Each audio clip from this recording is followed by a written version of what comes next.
होते हैं, किस वे से आप लोग अच्छे से लिख सकते हैं बोर्ड की कॉपियों में, भाई वो बहुत ज्यादा इंपॉर्टेंट है।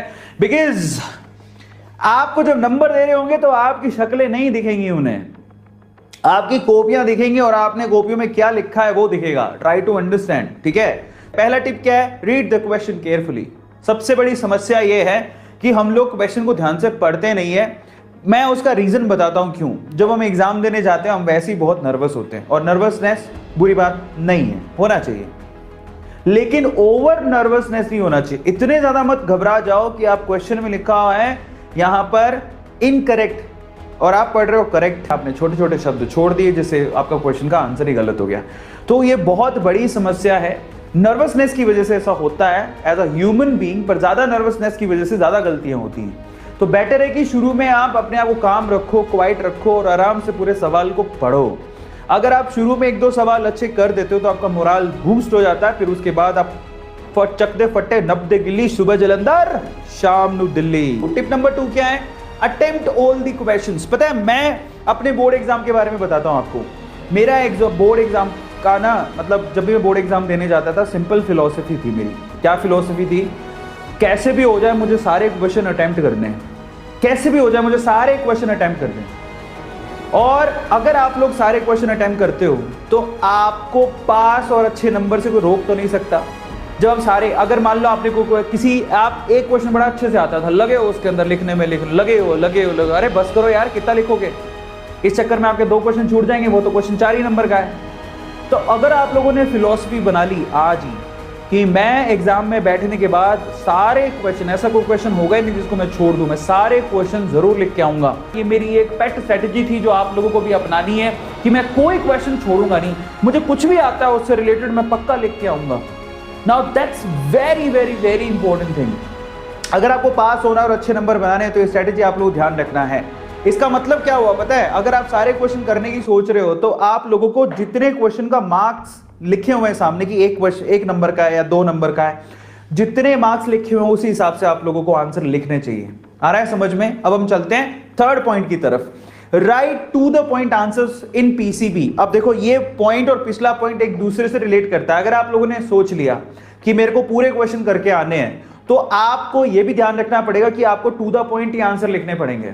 अगर आप बेमतलब कोई एक क्वेश्चन है और मेरे को आता है, बड़ा मेरा फेवरेट है, उस चक्कर में आपने आधा घंटा खराब कर दिया, क्या मतलब है, बाकी पेपर तो छूट जाएगा, पास तो नहीं हो पाओगे।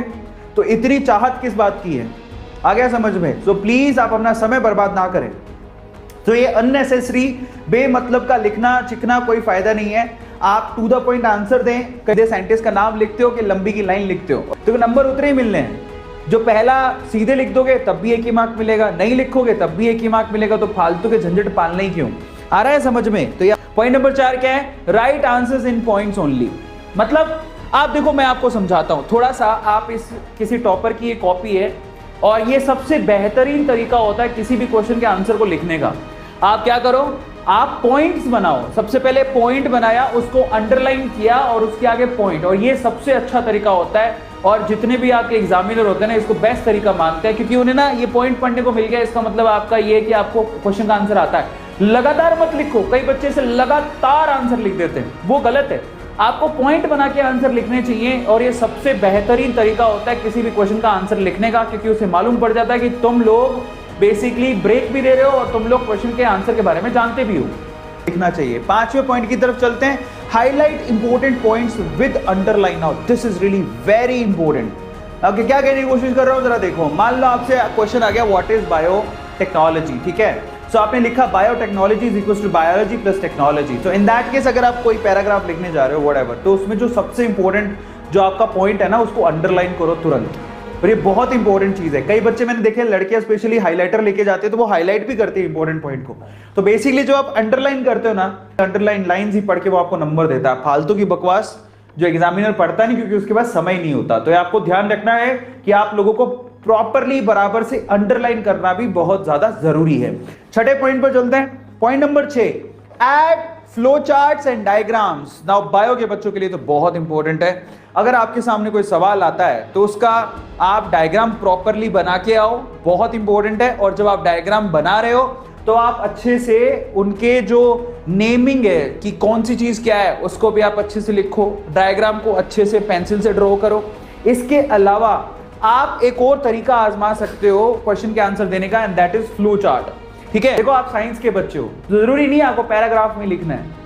ठीक है, तो जैसे आपको डीएनए आरएनए के बारे में या प्रोटीन के बारे में पूछ लिया, तो आप इस तरह से फ्लो चार्ट भी बना के दिखा सकते हो, और ये बहुत प्रॉपर तरीका है जिससे पूरे मार्क्स मिलते हैं। Rather writing down the things, better to go with the diagrams and flow charts, that will give you more mark in less time. समझ में आ गया? क्योंकि उसको जो चाहिए एग्जामिनर को वो तो उसे मिल गया, तो वो क्यों एक्स्ट्रा दिमाग लगाएगा अपना। तो ये इंपॉर्टेंट तरीका होता है कि आप फ्लो चार्ट लो, डायग्राम लो, अच्छे से रिप्रेजेंट करो, that will give you more marks. और उसकी ना बेसिकली क्या होगा, एग्जामिनर समझ में आ जाएगा कि इस बच्चे को वाकई में पता है कि साइंस में आंसर कैसे लिखे जाते हैं। समझ में आ गया?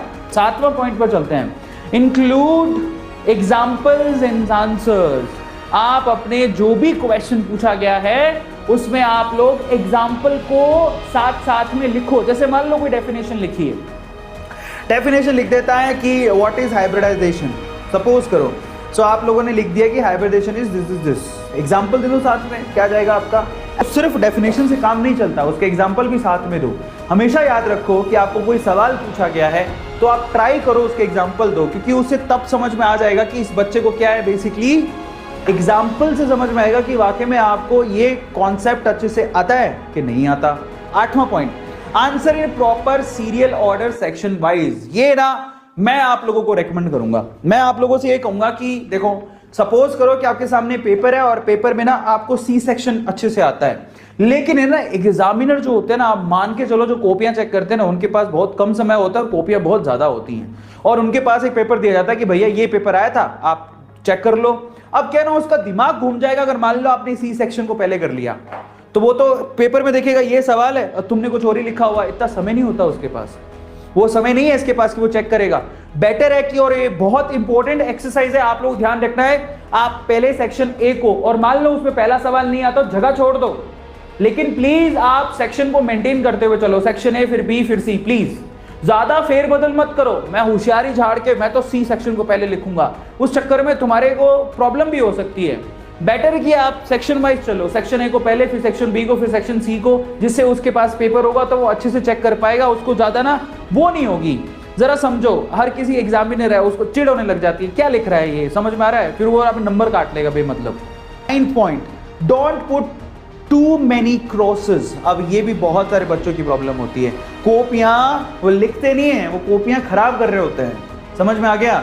बहुत सारे बच्चे हैं जो अपनी ना इमेज खराब कर रहे होते हैं, कॉपियां खराब कर रहे होते हैं ऐसे टिक कैंसिल कर करके। तो फिर पहले ही समझदारी से लिख लो, पहले बताओ कि किस किस बच्चे ने ये कारनामे किए हुए हैं कॉपी के अंदर, just write down chat section. किसको ऐसे मत किया करो, बेटर है कि आप लोगों को जब पूरा कॉन्फिडेंस हो आप तभी लिखो। क्यों हौच पौच मचा रखी है, जब आपकी गंदी कॉपी देखेगा आपको नंबर दे देगा। ट्राई टू अंडरस्टैंड, इतनी गंदगी मत फैलाओ कॉपी के अंदर, पता लगे कि कचरा ही कचरा दिखाई दे रहा है। 10वां पॉइंट क्या है, don't decorate the answer sheet.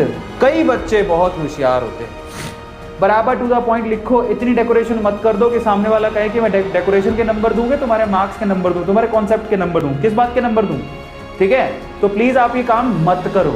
ठीक है, so finally point number 11, don't put right anything irrelevant. एक और बात, हाँ ये जरूर पुट राइट ये देखा मैंने कि कई लोग ऐसा जैसे पास होना है, ठीक है, अब कुछ किया तो है नहीं कॉपी के अंदर, तो 100 रुपए के नोट डालिए तो ये जो काम है बेसिकली, वाह क्या फोटो लगाई है Kartika, very good. So finally ये जो काम होता है ना बेसिकली, जिसमें नोट घुसा के आते हैं, ऐसा सोचते हैं कि भाई नोट घुसा दो नहीं, एग्जामिनर दया से कुछ नंबर दे देगा।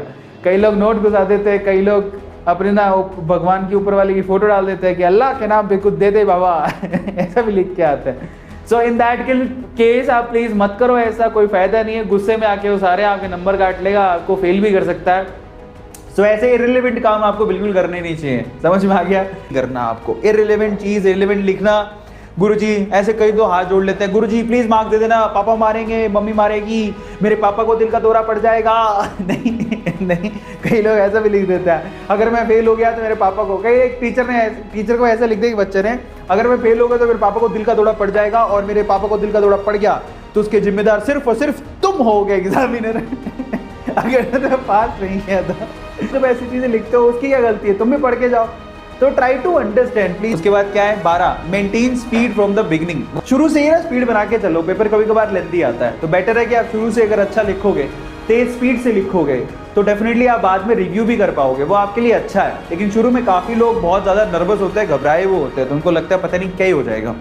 13 point, revise the answer sheet carefully at the end. Please आप लोग पहले तो स्पीड मेंटेन करो, फिर उसके बाद जब आपके पास समय बचे तो उसमें आप अपने क्वेश्चन आंसर्स क्रॉस चेक भी कर लो कि तुमने सही लिखा है क्या, क्वेश्चन का नंबर सही लिखा है, क्वेश्चन का आंसर सही लिखा है, क्रॉस चेक कर लो। और ये तभी पॉसिबल है जब आप समय से पूरा पेपर कर लोगे, समय से पहले पूरा पेपर कर लोगे। जो तो लास्ट तक तो लिखता रहता है वो तो क्या ही करेगा, है ना। सो ये छोटी छोटी चीजें जो आप लोगों को ध्यान रखनी है।